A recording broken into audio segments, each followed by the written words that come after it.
તો અમારા અત્યારે વાગી ગયા છે 7:15 જેવું થઈ ગયું છે. તો વિચાર્યું કે આજે ભજીયા છે બનાવીએ, તો અમે બધું ભજીયાનું છે કટિંગ છે કરવાનું ચાલુ કરી દીધું છે ગાઈસ. તમને પણ જો ભજીયા ખાવાની ઈચ્છા થઈ ગઈ તો તમે પણ તમારા ઘરે ભજીયા છે બનાવજો. સાથે સાથે હું તો અહીંયાથી શેર કરવાની જ છું વિડીયો. સો ગાઈસ, આ વિડીયો જો તમને પસંદ આવે તો મારા ચેનલને લાઈક શેર સબસ્ક્રાઈબ જરૂર કરજો ગાઈસ. Thank you. હું શેર કરું છું રેસીપી. સો ગાઈસ, સૌથી પહેલાં આપણે છે ભજીયામાં યુઝ થતા જે મસાલાઓ હોય ને એ બધા વેજીટેબલ્સ છે આપણે કટિંગ કરી લેશું. અહીંયા હું જ કટિંગ કરવા છે બેસી ગઈ છું. આપણે મોસ્ટલી છે એ ભજીયાના મસાલા તરીકે છે મરચાંનો, કોથમરીનો, મેથીની ભાજીનો, લસણનો, પછી ડુંગળીનો આ બધા છે ઉપયોગ છે કરતા હોઈએ છીએ. તો અહીંયા હું બધા મસાલા છે એક જ પ્લેટમાં અલગ અલગ છે કટિંગ કરી લઉં છું. સૌથી પહેલાં મેં મરચાં તો કટ કરી લીધા છે અને હવે હું ઓનિયન કટ કરું છું. વધારે વાસણ સાફ ના કરવા પડે એટલે એક જ પ્લેટમાં છે એ બધો મસાલો અલગ અલગ હું કટિંગ કરી લઉં છું.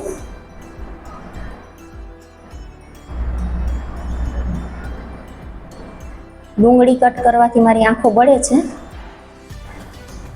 હું એક જ ડુંગળી લઈને છે ને એ બેઠી હતી અને મને એવું લાગે છે કે હજી ડુંગળી નાખવી પડશે, તો બીજી ડુંગળી છે એ લઈ આવું છું.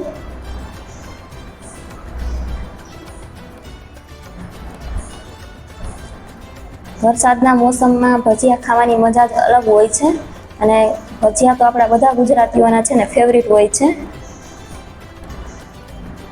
આ બધી વસ્તુ આપણે મશીનમાં પેલું કટિંગ મશીન આવે છે ને એમાં પણ આપણે કટ કરી શકીએ, પણ હવે અત્યારે હું હાથેથી જ છે બારીક કટ કરી લઉં છું. એમાં બહુ કંઈ ફરક નહીં પડે, થોડીક વાર લાગશે એ જ, પણ તમે યુઝ કરી શકો છો તમારી રીતે. મારી આંખો બહુ બળે છે ઓનિયન કટ કરું છું ને એટલે. હવે હું થોડીક મેથીની ભાજી છે એ પણ આમ તો મેં પહેલેથી કટિંગ કરીને જ રાખી હતી, પણ હવે બારીક બારીક છે હું કટ કરી લઉં છું, કારણ કે વિડીયો લાંબો ન થઈ જાય ને એટલે થોડી થોડી તૈયારી મેં પહેલાં જ કરી લીધી હતી બધી. એક તો વરસાદ છે, ચોમાસું છે ને, અને બધા ભજીયા છે એ બનાવતા જ હોય, ચોમાસામાં ખાસ વધારે બનાવે. તો કોથમરીના મેથીના ભાવે એટલા વધી ગયા. આટલી કમથી જે મેથીની ભાજી છે ને એ 30 રૂપિયાની એવી, બોલો. કારણ કે બધા અત્યારે ભજીયા બનાવતા હોય ને એટલે શાકભાજીના ભાવ છે એ વધી જાય, ને આમે ચોમાસાના કારણે એટલું શાકભાજીમાં ટ્રાન્સપોર્ટેશન આ ને તેને બધા ઇસ્યુઝ હોય એટલે ભાવ વધી જતો હોય છે. પણ ભજીયા બનાવવા હતા તો પછી હું ભાજી અને કોથમરીને એવું બધું લઈ આવી. હવે ખાવું હોય એમાં ભાવ શું જોવાના હે ને, શાકભાજીવાળા એમ કે ઓછું કરાવીને એટલે.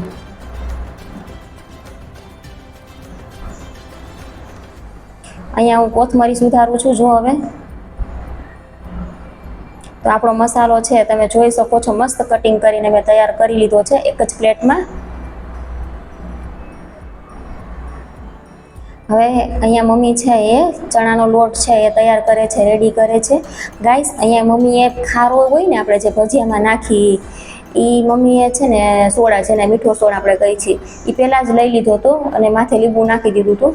પણ તમારે જ્યારે ભજીયા બનાવવાના હોય ને ત્યારે તમારે જ્યારે ભજીયા પાડો ને ત્યારે એ લોટમાં તમારે ઉપર પહેલાં મીઠો સોડા નાખવાનો છે ને એના ઉપર તમારે થોડુંક ચમચી જેટલું લીંબુ નીચોવી દેવાનું, એટલે તમારા ભજીયા છે ને તરત પાડો ને તમે તો એકદમ સોફ્ટ થાય હે ને. પણ અહીંયા મમ્મીએ પહેલાં લઈ લીધું હતું, પણ આ તો હું તમને એક્સપ્લેન કરી દઉં છું.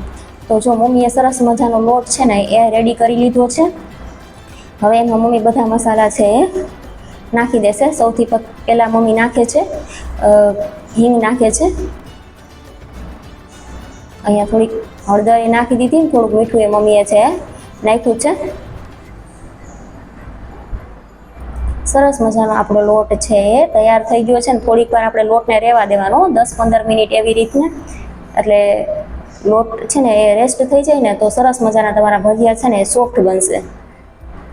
જેમ આપણે કેમ રોટલીનો લોટ રહેવા દઈએ ને થોડી વાર એવી રીતને લોટ તૈયાર કરી અને 10-15 મિનિટ રહેવા દેવાનો. હવે જો મમ્મીએ મસ્ત લોયું લઈ લીધું છે મોટું એવું, અને મમ્મીએ ઝાચું બધું એવું તેલ નાખી દીધું છે. ત્યાં સુધીમાં તેલ ગરમ થાય ને ત્યાં હું ચટણી બનાવી લઉં. આપણા ઘરમાં વડીલો હોય એટલે એ આંબલીની ચટણી અમારે તો ન ખાય, એટલે હું અહીંયા દહીંની જ ચટણી છે એ બનાવું છું. એમાં મેં નાખ્યું છે નમક સ્વાદ અનુસાર નાખ્યું છે અને ચટણી નાખું છું હું.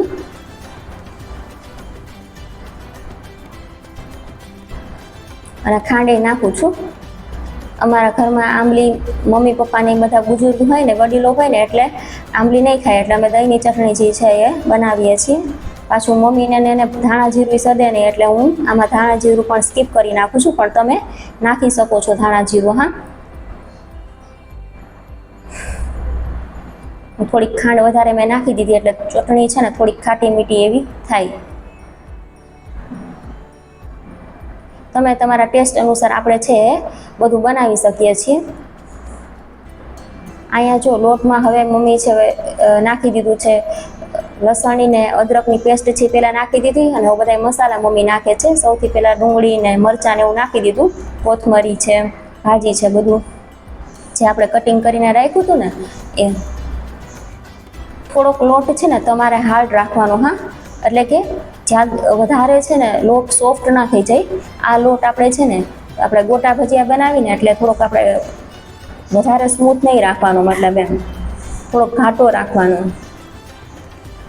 એને કે ભજીયું પડી શકે, મતલબ એમ. તમે જોઈ શકો છો કે મમ્મીએ કેવો લોટ છે ને એ રાખ્યો છે એમ. મમ્મી પાછું મીઠું એડ કર્યું કારણ કે આપણે મસાલા નાખ્યા ને એટલે.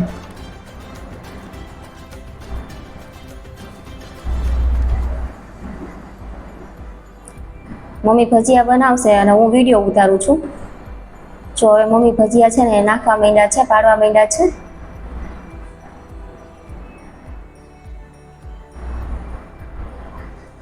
ભજીયા પાડતી વખતે ધ્યાન રાખવાનું થોડુંક. આમ તો આપણા મમ્મી લોકોને એ બધાને તો આદત જ હોય, જે રસોઈ બનાવતા હોય ને એ લોકોને આદત હોય. છોકરીઓને થોડીક મારા જેવી હોય એને તકલીફ પડે તો આપણે થોડુંક આરામથી છે એ કરવાનું અને તેલનું ધ્યાન રાખવાનું.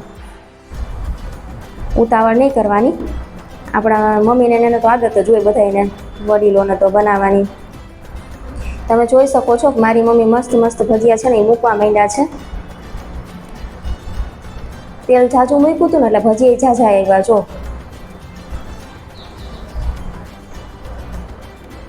હજી આ પેલો ઘાણવો હોય ને એટલે થોડાક ભજીયા છે ને બેસી જાય નીચે, થોડાક જ બેસે, મતલબ આમ જે કોરે હોય ને એ અટકી ગયા હોય ને એ જ. બાકી તો બધા જો મસ્ત ઉથલી જાય વચ્ચે હોય ને. તો આવી રીતના હરવે આરામથી, એવું હોય તો આપણે કડાઈને કે લોયાને છે ને સાણચીથી પકડી લેવાનું, પછી આવી રીતના હલાવી લેવાના. તમે 2-3 વાર ભજીયા ફેરવો ને એટલે બધી સાઈડથી ભજીયા છે ને મસ્ત ચડી જાય અને ભજીયાનો કલર એ એકદમ છે ને મસ્ત થઈ જાય. નહીં બ્રાઉન કે નહીં ઓરેન્જ એવો, મતલબ હે ને.